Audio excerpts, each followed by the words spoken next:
basically do this survival disaster in Japan, be terrible disaster, and the earthquake and all that. So say something that happened. Perhaps this little puppet show and demonstrate will help. I am Russell. Woe is me, for I can't help with all these things I imagine. All across the earth.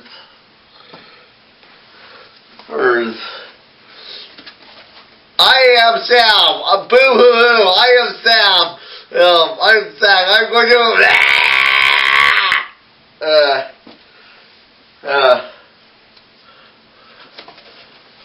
I am Robbie. I am also Sam. I'm going to...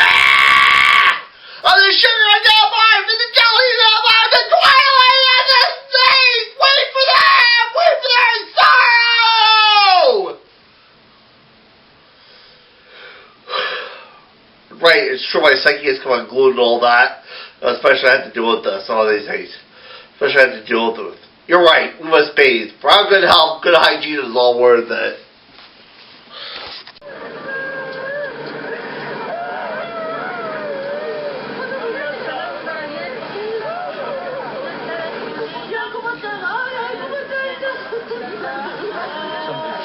That is there, but we wanted to hear, earlier today we asked you a question. Reactor at that same plant lose its cooling system.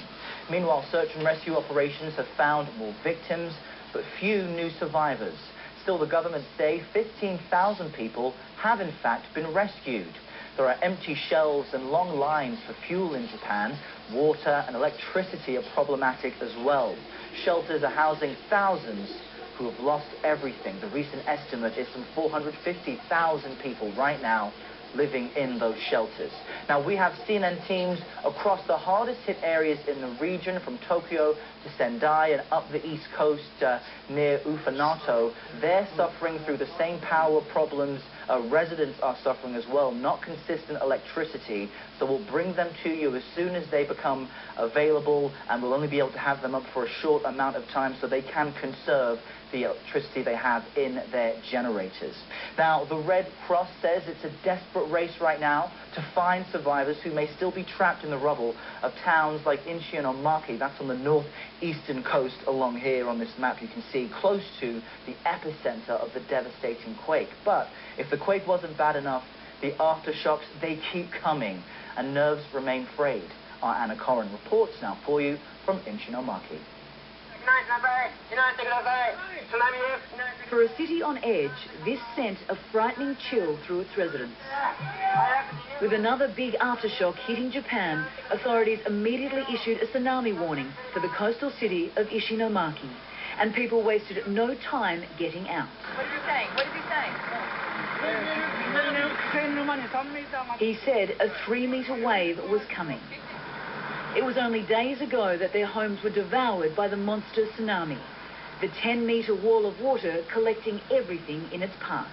So everyone here in Ishinomaki is on high alert. People are just looking towards the coast, waiting to see if a tsunami will actually hit. The warnings have been going off for the last 15 or 20 minutes. The sirens have been going off. Police have been travelling up and down the roads, particularly those close to the coast, telling people to get out, to move to higher ground. We came across these locals up here who have done just that. They don't want a repeat of what happened here on Friday. Taking refuge on a hillside, dozens of people whose eyes were firmly glued to the horizon. This woman was inside her house when Friday's tsunami struck. She raced upstairs as the water swirled beneath her. This time, she was taking no chances. Nor was this mother of two. As soon as I heard the sirens, she said, I raced to the kindergarten and grabbed my children.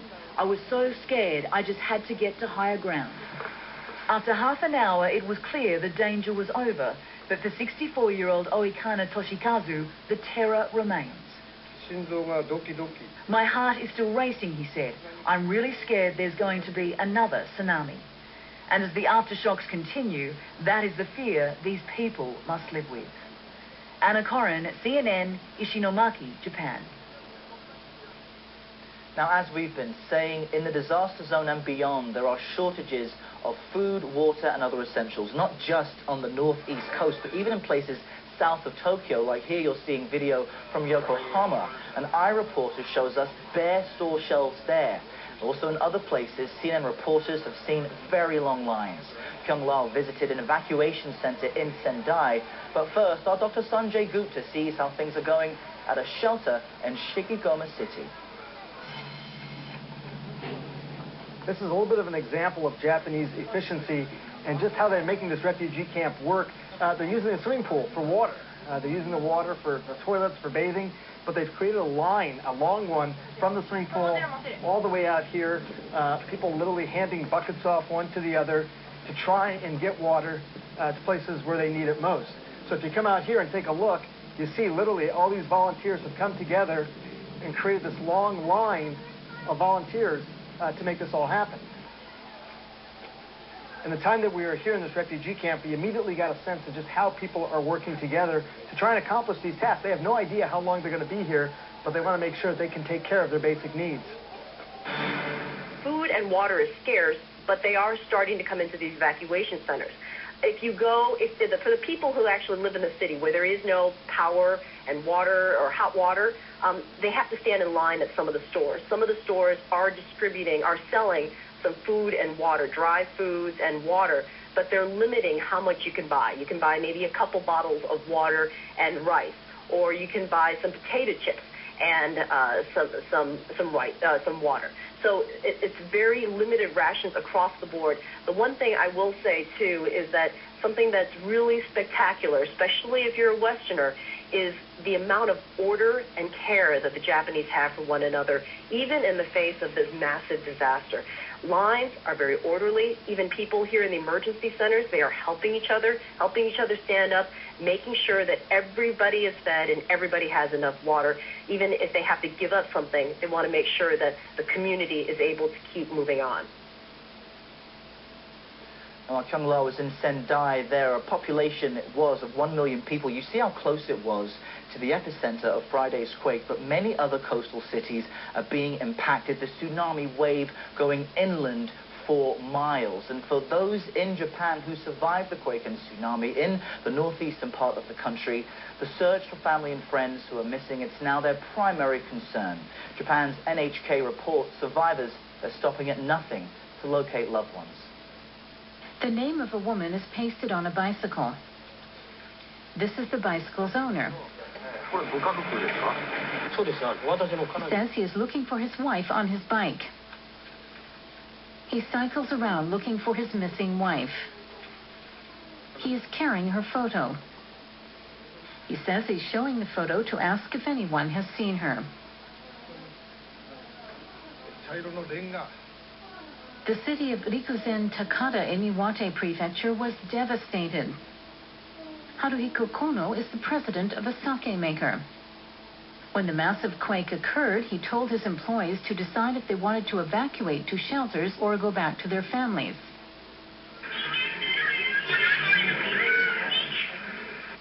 Tsunami hit Rikuzen Takada.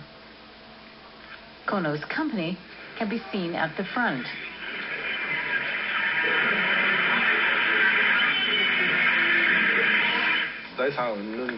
He says he regrets more about the company's history being cut off than losing his assets.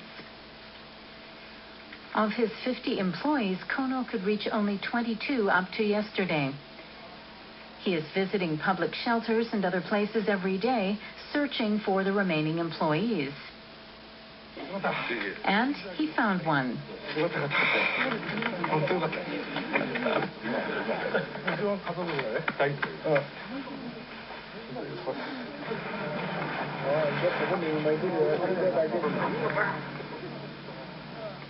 Today, Kono could locate 3 more employees. Kono says he hopes to restart his business somehow.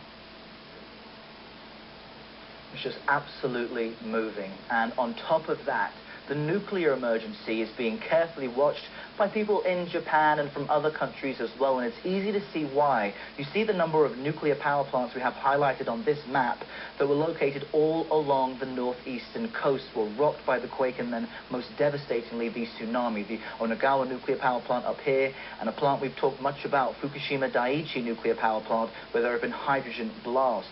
Now, technicians, fortunately, were able to stabilize the potentially catastrophic situation there earlier Monday, but then a similar blast happened hours later. Stan Grant is tracking this for us from Tokyo to explain exactly what happened. Stan, what can you tell us now of the status of the reactors at the Fukushima Daiichi plant?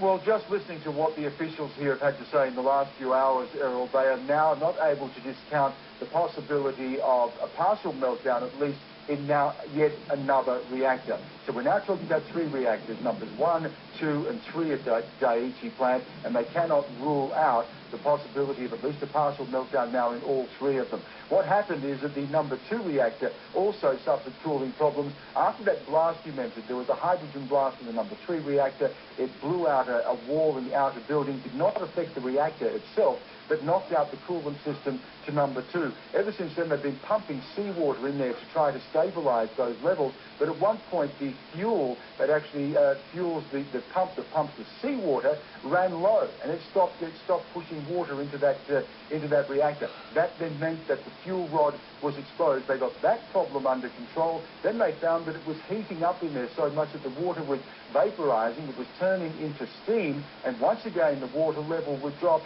and once again that fuel rod was exposed. Also bringing up to date on the radiation levels, Errol, as you release steam, you also release a degree of radiation. Now this was most alarming just in the last hour or so. At 9:35 at night here a few hours ago now, the level was at 760 microsieverts.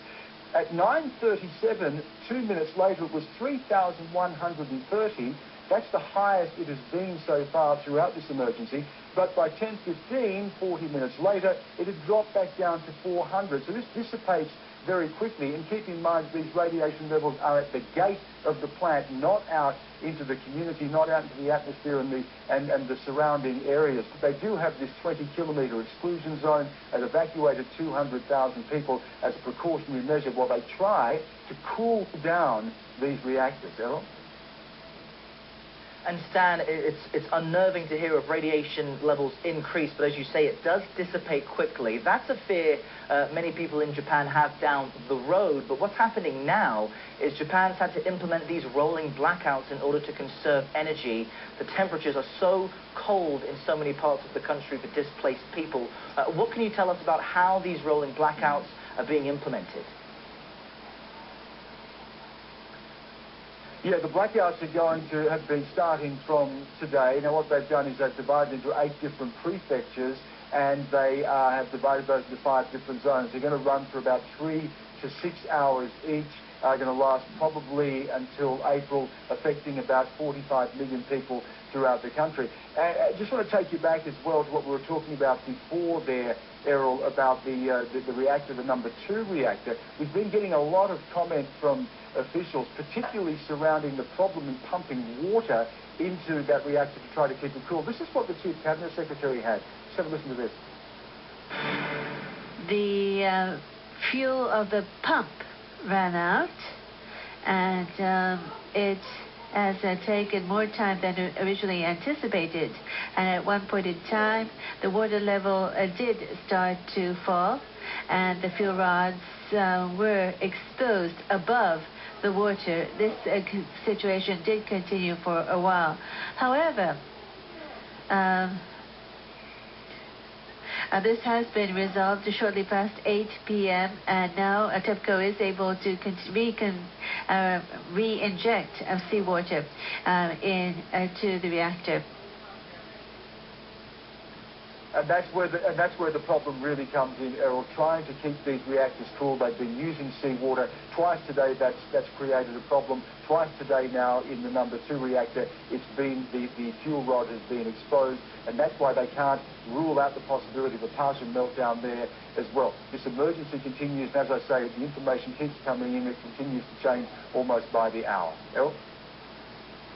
All right, Stan Grant there with the latest information for us from Tokyo. And as serious as the situation is, we want you to understand exactly the difference between the fuel rods and the hydrogen explosions that we've been mentioning. We have an animation that can explain this for you, produced by the U.S. Nuclear Regulatory Commission. Not an exact replica of the Fukushima Daiichi plant, but it's the same type. And this is what we're talking about, the core, which is just the left side over here. This is where the fuel rods are located. And you're seeing here that it creates heat. So pure water has to be pumped in through the reactor. It gets heated here. That produces steam and pressure. Now, the hydrogen explosions that we've seen at reactor 3 and 1, that is not what contains the fuel rods. That's the containment structure, and that is because seawater has been put into this chamber in order to cool the fuel rods. What we're hearing now is that wasn't enough, and that indeed the temperature of the fuel rods in reactor 2 has increased. But on a good day, this would cause heat and steam to come out here, spin a turbine, which creates electricity, and that's really how these nuclear power plants work. That unused steam goes out into the system or comes back here as well. So a few different reactors, they're trying to cool those fuel rods. That's what's key right now to avoid a meltdown that would have radiation leak on an unknown scale. Now, with these simultaneous disasters Japan is facing right now, there are many stories, many experiences